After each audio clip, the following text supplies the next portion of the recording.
Well, manifestos are a bit yesterday, aren't they? But it's a good place to start. It helped me throw out a lot of things that I was playing with that weren't really taking me anywhere. And I suppose when I sketched that, it did suggest that I was interested in appropriation at that particular point. And I was trying to use a lot of discarded things, particularly technology, in my work. So that was perhaps a starting point for some of the dirty electronics ideas. I suppose more recently I've started making circuits from scratch, so a creation rather than an appropriation. So that things have changed in recent times. I've been a musician all of my life, essentially, and I've got fascinated with making sound using I'm not particularly a purist in that sense. I just like to explore anything that will make an interesting sound, whether that's an empty bag or some kind of electronic system. And obviously an electronic system provided an opportunity to explore sound in so many different ways. And I just loved experimenting in that area. So initially I spent most of the 90s doing that with computers, but that did exclude me from a lot of the social interaction of being a musician. And I suppose at the beginning of the millennium I wanted to re-engage with that. So the idea of dirty electronics was all about getting my hands dirty and also working with lots of people again. A very physical response to being tied into making sound in a more abstract or virtual way with computers. And I think that's also was reflected in a particular zeitgeist. A lot of musicians were feeling that way at the time. And I started creating a practice that involved lots of people. So it wasn't just about me, my solo work. So many interesting things came out of creating a process, I suppose, a situation where lots of people could work together and we could create performance pieces. I became less and less interested in composition per se. I mean, I studied composition as a musician, but composing wasn't something I was interested in at that, and hasn't been. I haven't really composed for the last 10 years. It's mainly all live work. Turn up somewhere, make things with lots of people. Some of these people I've never met before. And then we share things and we make a piece, a performance, and then it's gone. It's not just about the DIY, it's as much about, it's more DIT, do it together. There are a lot of geeks and people who make things, but it's coming together and making something. And I've always had a very strong focus in that a sound event drives the whole reason, the raison d'etre for doing it. So we make stuff, but the main reason is to create a performance with sound in it. But it has drawn me into very different worlds, design, working with other artists, and I have become, I suppose, a cross-discipline practitioner in recent years.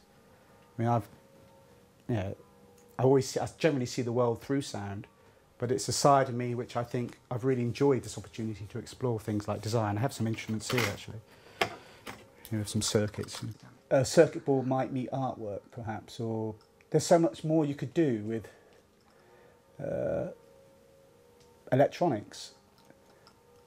Nicholas Collins, the American, suggested that musicians put down their soldering irons in the 1980s when they found MIDI.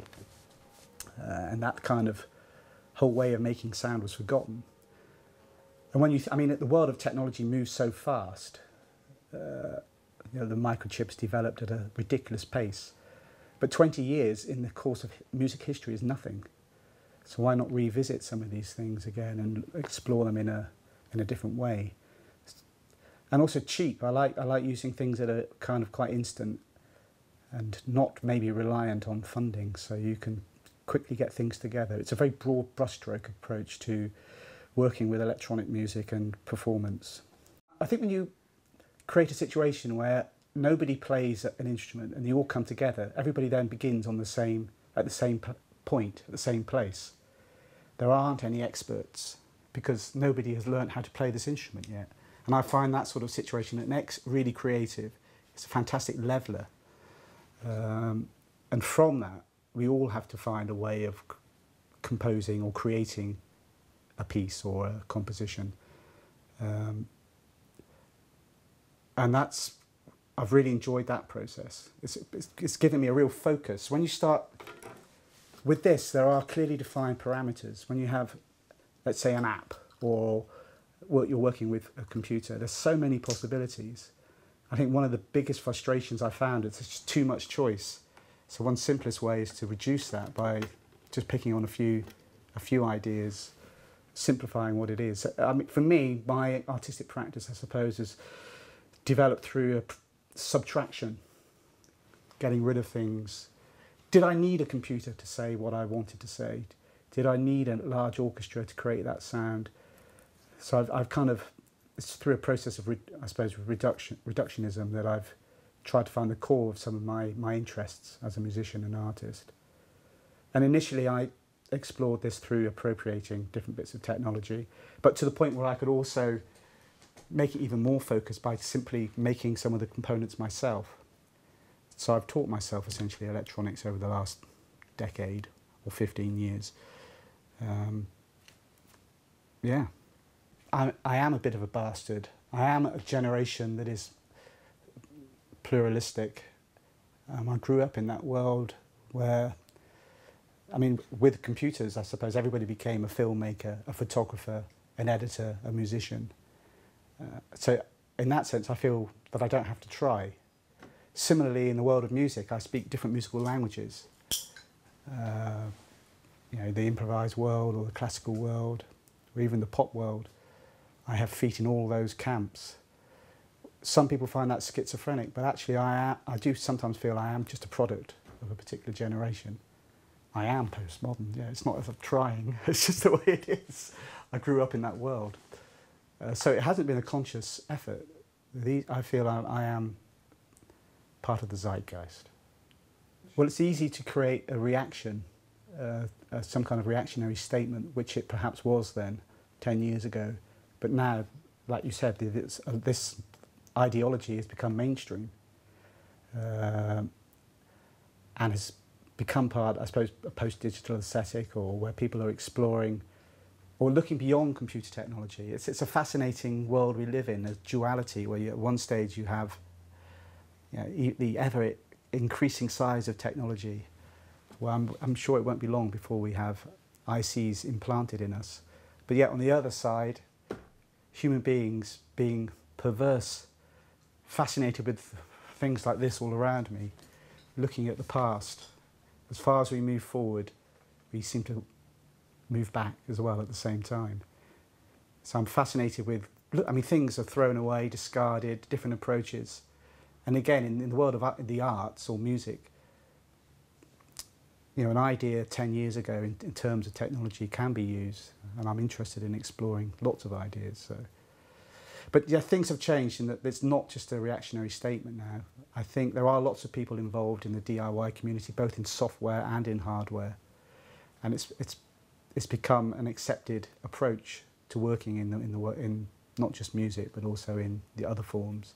So, you know, a filmmaker might work with Super 8 or, you know, digital or stop motion, variety of media. So it's exploring that. And so it's, yes, it's not just enough to be DIY these days. There's more, everybody is as well, to a certain extent. So it's finding a way of still creating distinctive art, ultimately. I wouldn't like to put all of my eggs in one basket, as we say, in the DIY scene, because that, ultimately, that is just a process towards creating some interesting artwork, hopefully. Yeah, I like to try and, for me, it's my only place where I can be overtly political in the music and the pieces that I create. It's a utopian instance.